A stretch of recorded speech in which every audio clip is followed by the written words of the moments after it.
with that sad look upon your face. I should have changed my stupid lock. I should have made you leave your key. If I had known for just 1 second, you'd be back to bother me.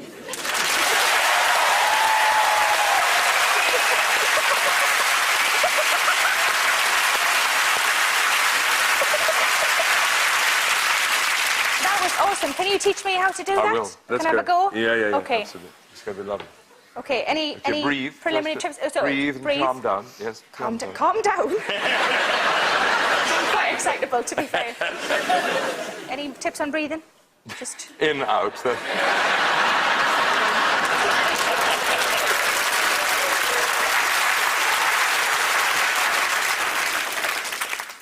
And do you want me to do it in...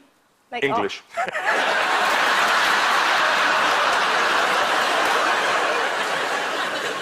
Go on now, go. Walk out the door. Okay, start again, please. I don't understand what you're really feeling. I just hear a woman elocuting there. I don't get woman? The inner life. I'm excited that you call me a woman. Okay, so again, Yeah. just feel it a bit more. Please. You think? Go on now, go. Please. I nailed that bit. I want to see the man you're talking to. I want sense of who he is and what you're trying to do to him. Do you want a picture? Yes, pictures to form in my mind as you speak. Weren't you the one who tried to hurt... Weren't you the one? Weren't you the one? Weren't you the one? Weren't you the one That's it. who tried to hurt me with goodbye? Yes. Did you think I'd crumble? Could we just have a look at the word crumble? What's that? Crumble. Crumble? Crumble? It's got an A in it, that crumble. Do you think I'd crumble? Do you think I'd lay down and die? Oh, no, not I. I will survive. Yeah. That was sick. Thank you very much. It's been lovely to have you on the show. Ladies and gentlemen, Simon Callow.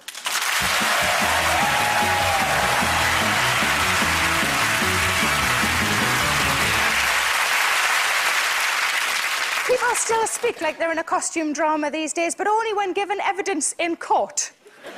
I was proceeding along the promenade when I was assailed by a nefarious character who then asked if I would like any.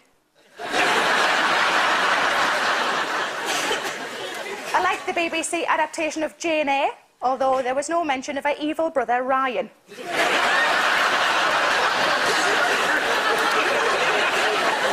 You can tell classic books aren't written by men. It's all stolen glances, long drawn-out foreplay and romance. If a bloke wrote Pride and Prejudice, Mr. Darcy would have had Elizabeth against a wheelie bin in the first scene. And what about our obsession with the weather? Here's a fun game for when you're watching the weather forecast on telly. When it's a windy day and they have the big arrows on the map, I like to sing, "Who do you think you are kidding, Mr. I don't like it when they use new words like mizzle, which means mist and drizzle. I always think, who've they got doing the weather, Snoop Doggy Dog? Today there will be mizzle up the hizzle. Tomorrow, sizzle. For shizzle. To be a meteorologist, you need a good background in maths and science. Not like in the old days. You could just be pretty then. Today, it's going to be very hot and possibly wet later. When I say that, it sounds less sexy and more like I'm going through the change and I might piss myself now.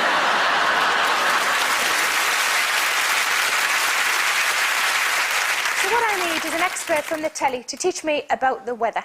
So please welcome, complete with his map, weather legend, John Ketley.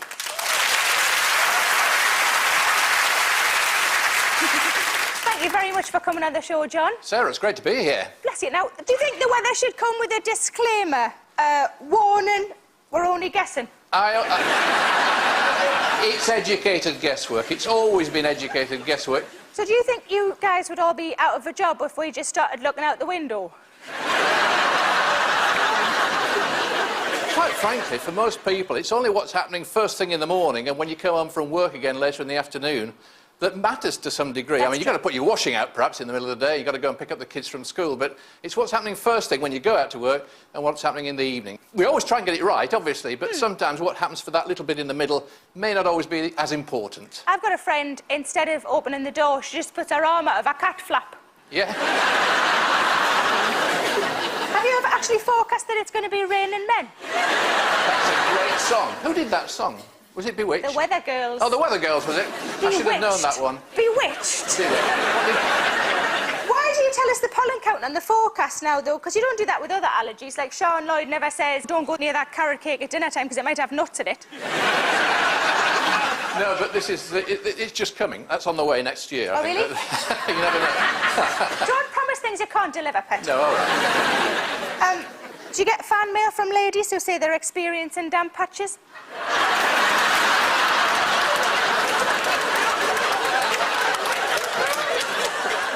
Is that a no?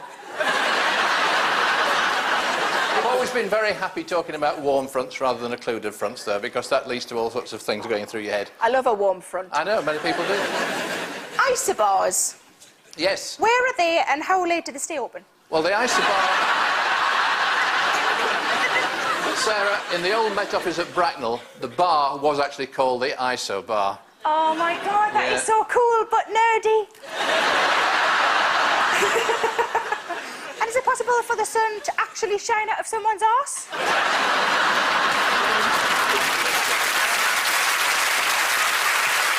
Well, it's very interesting you asked that question. Really helpful. Ladies and gentlemen, John Catley. Thank you.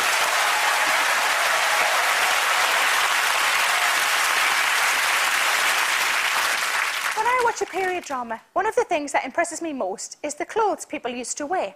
Not the style of them, just the effort they used to go to when they got dressed in the morning. You're lucky most days if I change out my pyjama bottoms and put a bra on. Why did they make corsets out of whalebone? Everyone wore them, but it's something so hard to get hold of. What else did they wear? Jumpers knitted from unicorn whiskers? It was so repressed, and women weren't allowed to show any of their body. If a man saw so much as an ankle, he'd be so turned on, he turned into a spunk fountain.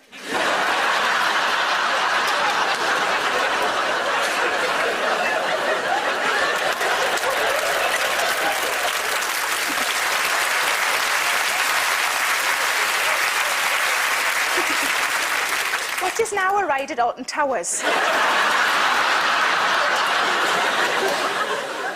You know what I really love about telly? I love the fact that I can do this.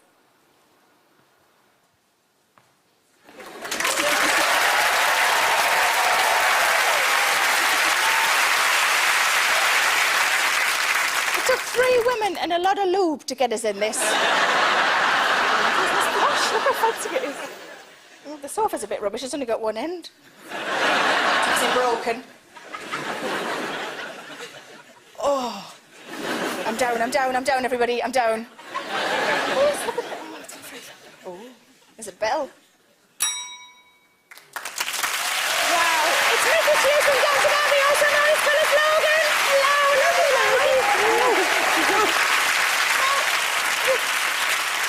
I absolutely adore the show. Tell me, why do you think it is that Downton Abbey is so popular? It's just a good story, well told, with lots of love and intrigue and in that setting as well. And all the big frocks. And all the big frocks. Not quite as big as yours, but yes. You don't have to be rude about it. So... Does everyone stay in character?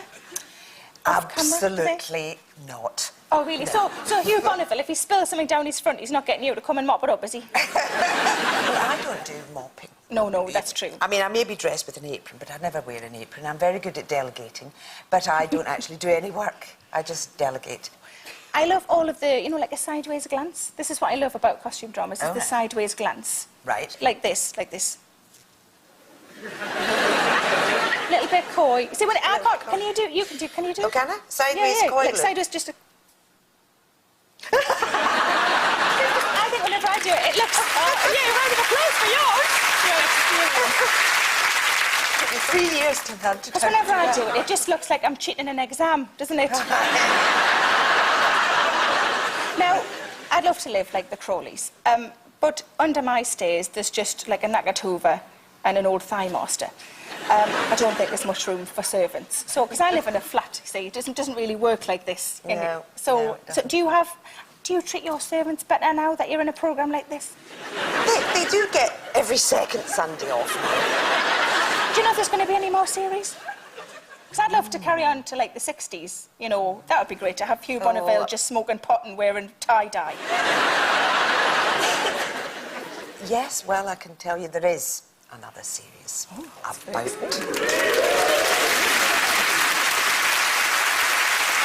And just to recap on Downton so far, Matthew was recovered from a broken spine. O'Brien got her own back on Lady Cora with a bar of soap. And Patrick, the original heir, returned with a different face and a Canadian accent. That's fair enough. Will Lord Grantham step out of the shower and realise it's all been a dream?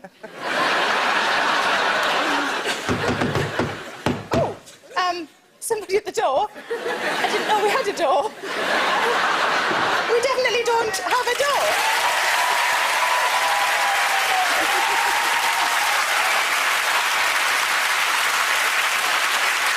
Sarah, my darling creature, it's not too late. I've missed you. In fact, pet, I've crumbled.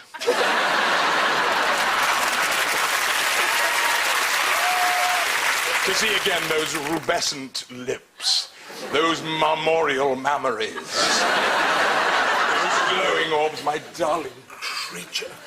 Tell me you'll let me know again those embracing arms, those tumbling tresses again.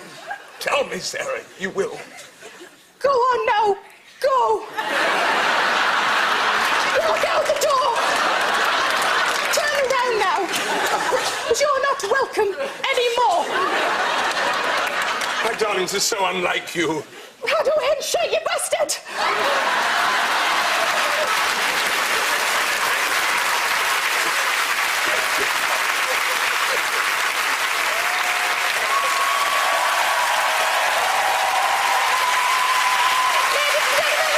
Callow and Phyllis Logan.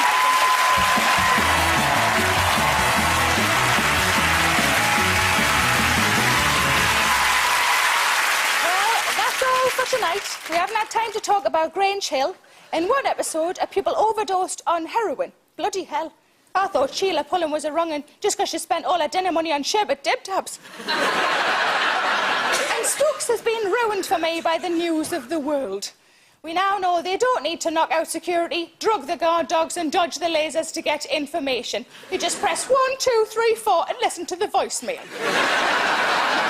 We haven't had time to talk about misfits. One of the characters is a teenager who can turn invisible. That's not a superpower. I was invisible at school for 5 years. Good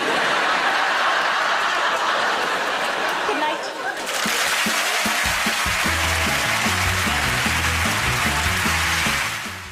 Comedy quizzing coming up here on BBC HD at 10 tomorrow with QI. But back to tonight's now, though, and part 1 of Catholics is coming up next.